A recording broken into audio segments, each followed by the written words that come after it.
Let's go to healthcare. A bit more of the culture on a smaller scale. I remember you mentioning, I believe, a prisoner leaving somewhere. I don't know if it was in the desert, Arizona. He got hammered. You didn't know whether he was dead. He got carried out, clear fluid coming out of his ears. Is that right? Yes. And did that traumatise you? I was having nightmares and flashbacks for quite a while when I got released. Right. And that particular thing was one that haunted you? There was numerous things every day. I Yeah, they will. saw people's teeth flying out in front of me. Yeah. People's leg, like guy with his leg pointing the wrong direction. People's blood squirting out their heads. I was going to say, was Wildman responsible for that? Maybe. Anyway, okay, Shaun. So there's an incident on A-Wing. I saw this on camera. One of the security guys showed me this on camera. There's a lad, not a fighter. He's on A-Wing, and this is the other thing you have to remember. Some prisoners are brutal. So apparently, something like his girlfriend on the out has taken a mobile phone of somebody else's girlfriend who is on A-Wing with him. So retribution. 5 lads are basically on his cell and levered this kid.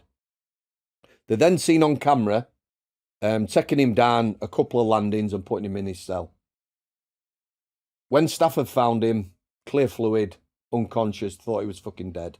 I don't know whether they actually brought him back. He went to hospital. He shouldn't have lived. They thought he was going to die. He got blood on his brain and everything. He was in a coma for a good while. They investigated it, murder investigation, obviously. Here's the thing, Shaun, in prison. This is why it's a fucking dangerous place. The cameras show him going in the cell. You know, there was some DNA in the cell. They all got rid of their items of clothing. But the fact is, you know, you couldn't nail any one of them for that damage. So even though it got investigated, it went nowhere. So this lad's in a coma. No one's to blame. As long as we keep the gob shut. Yeah, that's right. Anyway, he comes to healthcare. So they asked us whether we'd have him as an orderly, a cleaner, because he's still got a decent sentence to do. Obviously now he's a vulnerable prisoner. He's had brain damage. So he come on to healthcare. And he were a cracking lad. He were funny. He grafted. He got on with the nurses.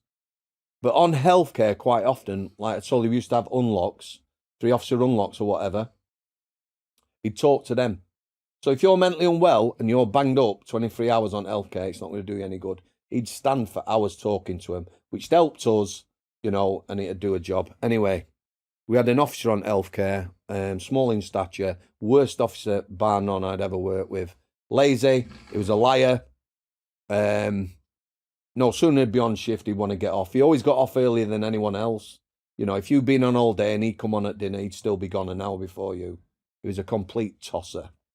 And what he started doing, this lad, I came back upon it by accident. I was in the survey where you serve the food. This lad's cleaning along with one of the other orderlies, and I went to throw an orange at him, you know, pretending.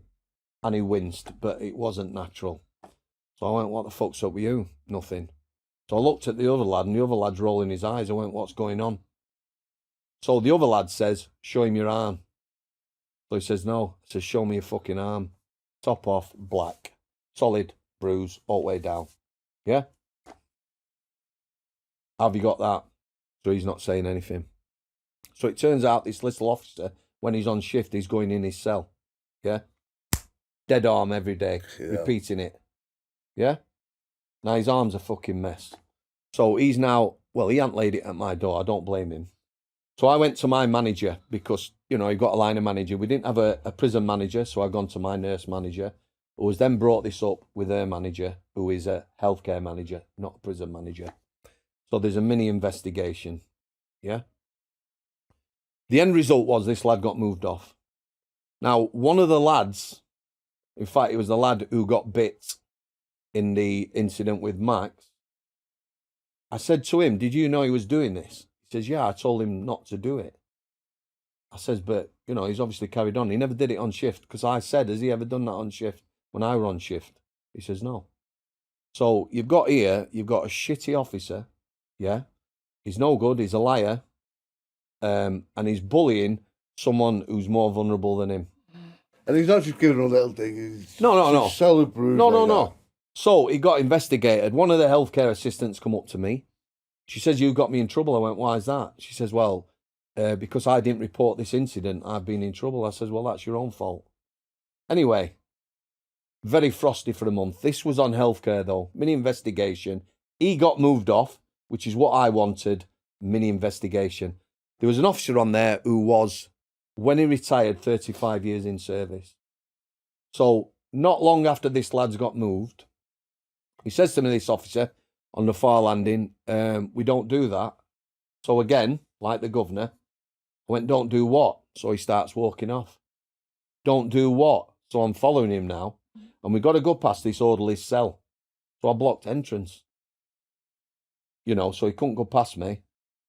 Said to the orderly, "Take your T-shirt off." "No, Mr. Samworth, I don't want to get in trouble." "You're not going to take your fucking T-shirt off." So his arm's still yellow. It's not black now, but this is a few weeks after. Yeah. You know, you can still see. So I said to this officer, Mr. 35 years when he retired, "Are you happy with that?" Said nothing. Yeah. Walked off. Bit frosty. And then it all started going again. But that lad, he'd shagged a couple of people on healthcare and he associated with a couple. So they all took it a bit personal. But after reading the book, loads of people contacted me and said, "Who's this fucking wanker?" Because they knew the lad who'd been in a coma, and they all guessed, they all knew who it was. So, you know, lots of prison officers would not have put up with that. However, Mr. 35-year man and a couple of others on there, what stays in prison, you know, what happens in prison stays in prison. I reckon it's a small man. He'll be a small man, that. Well, it is, isn't it? He was the only person that was weaker than him. Yeah. But what I'm telling you is, that's the worst officer I'd ever worked with. And yet people were fucking pissed at me because, you know, I bubbled him. But, you know, if people want to call me a grass for that, fair dues. But lots of people wouldn't have stood for that. So there is bad people. There's people who know what's right and wrong but are fearful of speaking out. You know, when I was on K-Wing and people were turning the back and refused to speak to me, he was a shit manager and he weren't liked. But again, he was a prison officer, so within them ranks, you don't say anything. But I have no allegiance to that. You know, I was my own man, so...